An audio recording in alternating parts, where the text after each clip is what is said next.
প্রিয় দর্শক, আসসালামু আলাইকুম ওয়া রাহমাতুল্লাহি ওয়া বারাকাতুহু। সুপ্রিয় দর্শক, আশা করছি আল্লাহ তাআলার অশেষ রহমতে আপনারা সকলে অনেক ভালো আছেন। তো দর্শক, আজকে একদিনই বোন আমাদের মাঝে প্রশ্ন করেছেন এবং উনি জানতে চেয়েছেন যে মুহতারাম শায়েখ, আমি প্রায়ই স্বপ্নে দেখি যে আমার স্বামী অন্য একটি বিয়ে করছে। আমার স্বামীকে বিয়ে করতে আমি প্রায়ই স্বপ্নে দেখি।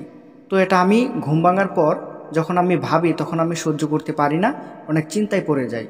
তো আমি আপনার কাছে জানতে চাই যে এই স্বপ্নের ব্যাখ্যাটা কি হতে পারে। আমি কেন আমার স্বামীকে রাতে স্বপ্নে দেখি যে সে বিয়ে করছে? যদি আমাকে এই বিষয়ে বিস্তারিত জানাতেন তাহলে অনেক উপকার হতো। তো ধন্যবাদ প্রিয় দিনী বোন, আপনি অত্যন্ত গুরুত্বপূর্ণ একটি প্রশ্ন করেছেন আমাদের মাঝে। আমরা ইনশাল্লাহ আপনার এই স্বপ্নের ব্যাখ্যাটির উত্তর দেব। তো ভিডিওটি না টেনে সম্পূর্ণ দেখার অনুরোধ রইল।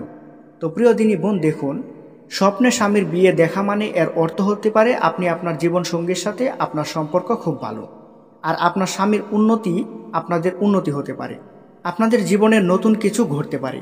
যাই হোক, সব স্বপ্ন জীবনের সাথে মিলে না, অনেক সময় এসব স্বপ্ন আপনাদের শয়তানে দেখিয়ে থাকে। কাজেই এমন স্বপ্ন দেখলে এগুলো নিয়ে সিরিয়াস হওয়ার কিছু নেই। প্রকৃত মুসলমান ছাড়া এসব স্বপ্নের ইসলামিক ব্যাখ্যার সাথে আপনার জীবনের ব্যাখ্যার মিল নাও থাকতে পারে। হতে পারে আপনি আপনার স্বামীকে অনেক বেশি ভালোবাসেন, তাকে কোনোভাবেই হারাতে চান না, এবং আপনি তাকে কল্পনা করেন যে সে অন্য কারোর সাথে চলে যাচ্ছে বা অন্য কাউকে বিয়ে করে নেবে। এরকমটা যদি আপনি আপনার বাস্তব জীবনে ভাবেন আপনার স্বামীকে নিয়ে, তাহলে আপনি রাতের বেলা এসব স্বপ্ন দেখবেন, এটাই স্বাভাবিক। কারণ মানুষ অনেক সময় স্বপ্নে সেটাই দেখে যেটা সে সারাদিন চিন্তা করে। তো এসব স্বপ্ন নিয়ে চিন্তা করার কোনো দরকার নেই।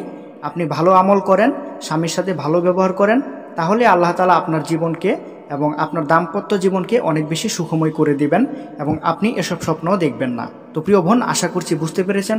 ভিডিওটি ভালো লাগলে অবশ্যই একটি লাইক করবেন এবং আমাদের চ্যানেলে নতুন হয়ে থাকলে সাবস্ক্রাইব করবেন। আসসালামু আলাইকুম, আল্লাহ হাফেজ।